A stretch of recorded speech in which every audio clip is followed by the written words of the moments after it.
आज निघाली स्मार्ट बाजार जायला। नमस्कार सर्वांना। आता 2-3 दिवस झाले विचार करत आहे की जायचं आहे, पण पावसामुळे माझं काही जाणं झालं नाही। आता मुलं स्कूलमध्ये गेले आणि जेव्हा मुलं स्कूलमध्ये गेले तेव्हा घराच्या बाहेर निघणं होते की काहीतरी खरेदी करायला आपण जाऊ। आता संडेला आम्ही माझे मुलं होते म्हणून म्हटलं आद्याला उत्कर्षला घेऊनच जाईल, कारण मला आद्यासाठी बेबी क्रीम आणि तिचं लोशन आणि शॅम्पू घेऊन यायचं होतं। पण संडेला एवढं पाऊस चालू होतं की त्यामुळे जाणं काही आमचं शक्य झालंच नाही।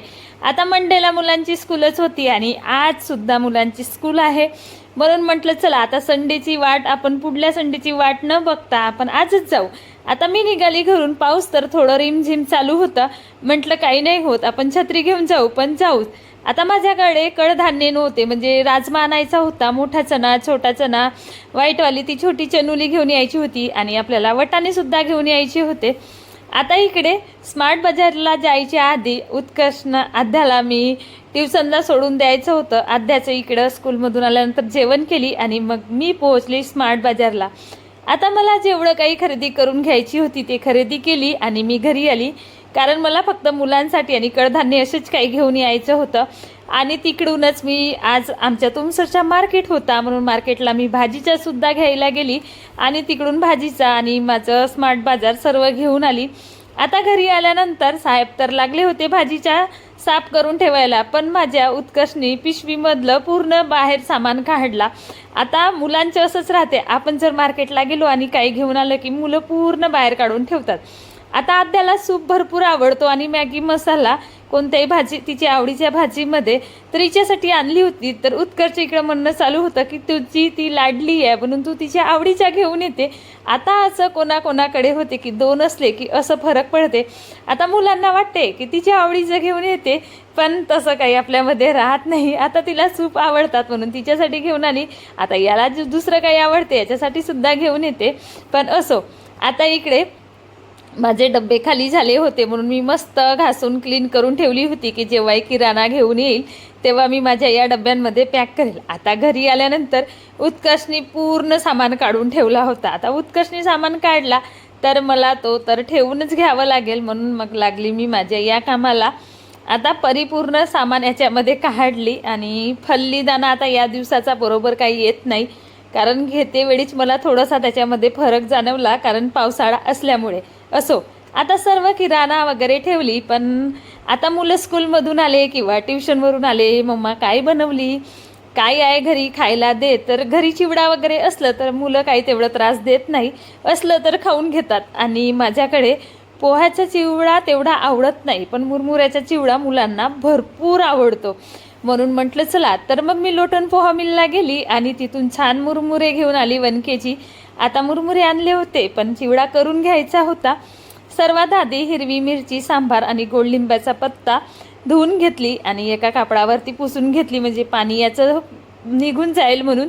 आणि मग हिरवी मिरची तेलामध्ये तळली, त्याच्यानंतर सांबारसुद्धा तळून घेतली आणि आपण जो गोड लिंबाचा पत्ता होता तो सुद्धा मी याच्यामध्ये तळली। आणि मग हे सर्व तळून झाल्यानंतर एवढेही चरबट्टर मिक्सरच्या पॉटमध्ये पिसवली, म्हणजे पूर्ण लीन नव्हते पिसवायचे। मग एकीकडे फल्लीदाणा सुद्धा मी तळून घेतली आणि फल्लीदाण्यासोबत आपल्याला, आता मला इथं शेव वगैरे काही घालायचे नव्हते, फक्त फल्लीदाणा आणि थोडीशी दलिया घालायची होती। आता मका पोहा वगैरे माझ्याकडे होता, पण मला मुरमुऱ्याच्या चिवड्यामध्ये ते सर्व काही आवडत नाही, असं साधाच चिवडा छान वाटतो खायला, म्हणून मी फल्लीदाणा दलिया तेलामधून काढून घेतली। आणि मी काय करते, जेव्हा मुलं स्कूलमध्ये गेले किंवा ट्युशनला गेले तेव्हाच मी हे माझे असे कामं करत राहते, जसं लाडू बनवायचे, म्हणजे घरी आपल्याला काही पण बनवायच्या तर मला एकदम शांत वातावरण पाहिजे, तेव्हाच मी काहीतरी आपलं बनवून घेते। आता मुलं ट्युशनला गेले होते, म्हटलं आता मुलं 2 तास तर येणार नाही आपले, म्हणून आपण आपलं हे काम करून घ्यावं। आता दलियाही तळून झालं, माझा फल्लीदाणा झाला आणि जो सांबार, कढीपत्ता आणि हिरवी मिरची, आता चरबट्टर मी पिसवून घेतली होती पॉटमध्ये आणि मग तेल गरम केली, त्यामध्ये थोडे धने घातली, जिरा, थोडी साखर आणि आपलं हिरवं सोप घातली होती।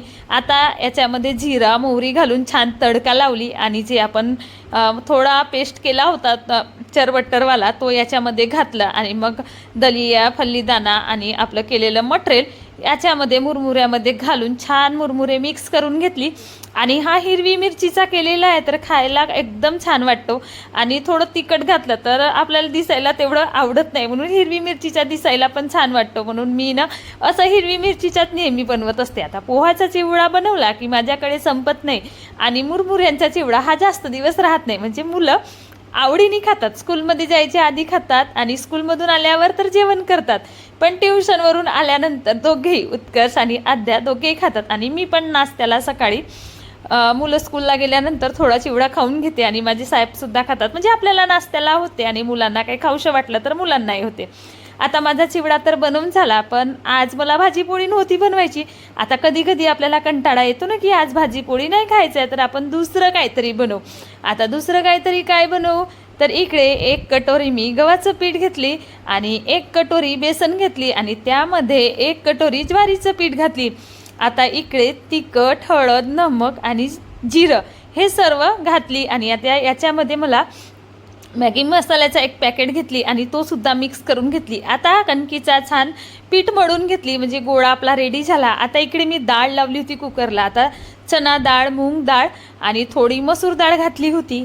आता हे परिपूर्ण शिजवून घेतली. टमाटरसुद्धा डाळ शिजवतानाच घातली आणि मग मस्त इकडे कांदा घालून आपल्या डाळीला तडका लावली आणि तोपर्यंत जो मी पीठ मळून ठेवला होता त्याचे छान असे पत्ते आपण शंकरपाळा वगैरे जसे करतो असे पत्ते काटून घेतली आणि आता हे पत्ते आपल्याला ज्या डाळीला आपण तडका लावला त्याच्यामध्ये घालून घ्यायचं होतं आणि मस्त हिरवा सांबार वगैरे घातलं तर हे खायला खूप छान वाटतात, एकदम स्वादिष्ट. आणि हे मी नेहमी बनवत राहते कारण माझ्या घरी मुलांना सुद्धा भरपूर आवडतो आणि माझ्या घरी आम्हा दोघांनाही आवडतं.